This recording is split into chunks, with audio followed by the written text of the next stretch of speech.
Olá pessoal, meu nome é Guilherme, professor de Biologia aqui do CPV. Estou aqui para comentar a primeira fase da FUVEST para as vagas de 2008. Esse ano a prova da FUVEST, como sempre, esteve abrangente, com questões de várias partes da biologia. O nível de dificuldade esteve adequado, na nossa opinião, para uma prova de primeira fase, de conhecimentos gerais.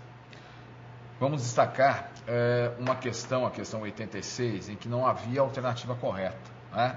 E pela natureza da questão, também não daria para o aluno escolher a menos incorreta, né? A questão dizia o seguinte: lulas, lombrigas e minhocas e tênias eram reunidas antigamente em um mesmo grupo denominado vermes, o que já não ocorre nas classificações atuais.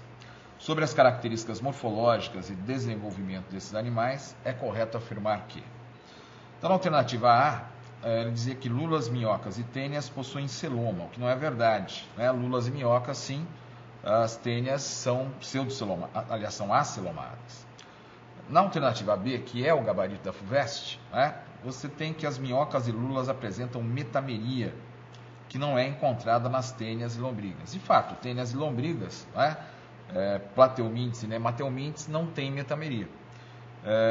As minhocas, sim. Mas ele diz também que as lulas apresentam metameria, o que não consta, né, nos livros texto que os alunos de ensino médio costumam utilizar, né, pelo menos os mais conhecidos. Tá? E nas demais alternativas sempre existe algum erro bastante evidente. Né? Então ficaria difícil para o aluno escolher alguma alternativa dentro daquelas que foram fornecidas na questão. Isso é lamentável, porque esse tipo de questão costuma prejudicar os alunos que mais sabem a matéria, né? Se ele não estiver prevenido, ele acaba perdendo tempo tentando resolver a questão, e muitas vezes até perde a calma, perde a serenidade, né? Isso pode prejudicar, inclusive, o desempenho nas demais partes da prova. Gostaria de destacar também a questão número 89, que é uma questão de evolução interessante. No início da década de 1950, o vírus que causa a doença chamada de mixomatose foi introduzido na Austrália para controlar a população de coelhos que se tornaram uma praga.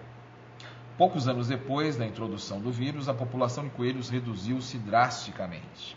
Após 1955, a doença passou a se manifestar de forma mais branda nos animais infectados e a mortalidade diminuiu. Considere as explicações para esse fato descritas nos itens de 1 a 4. Então, a primeira explicação diz o seguinte: o vírus promoveu a seleção de coelhos mais resistentes à infecção, os quais deixaram o maior número de descendentes. Ele vai pedir em seguida, né, quais são as afirmativas que estão de acordo com a teoria da evolução por seleção natural. Essa explicação se encaixa nisso, né? Ou seja, o vírus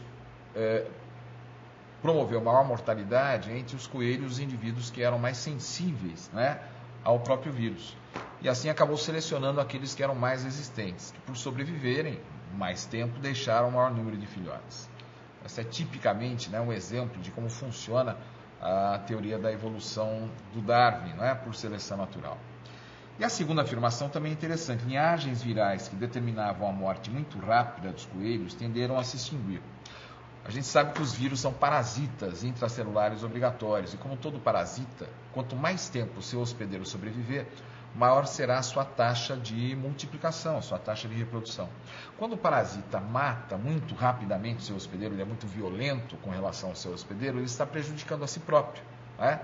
Uma vez que ele reduz a sua própria longevidade e, portanto, a sua própria capacidade de deixar descendência, né? Então, há dois âmbitos de seleção natural ocorrendo aí nesse caso que a questão trouxe. As duas outras afirmativas, né, não estão de acordo com a teoria da seleção natural. A terceira, por exemplo, diz: a necessidade de adaptação dos coelhos à presença do vírus provocou mutações que lhes conferiram resistência.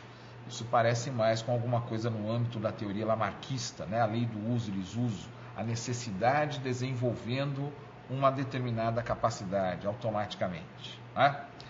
E a quarta afirmativa: o vírus induziu a produção de anticorpos que foram transmitidos pelos coelhos à prole, conferindo-lhe maior resistência com o passar das gerações. Os anticorpos não são passados hereditariamente, né, de pais para filhos, né? é uma questão que traz, portanto, uma afirmativa que traz, portanto, um absurdo biológico. Então, realmente, as primeiras afirmativas estão correspondendo aí à questão. Olha, as demais questões, elas são questões corretas e tudo mais, entretanto, nota-se a ausência de questões que envolvam maior exigência de análise por parte do aluno, maior exigência de raciocínio.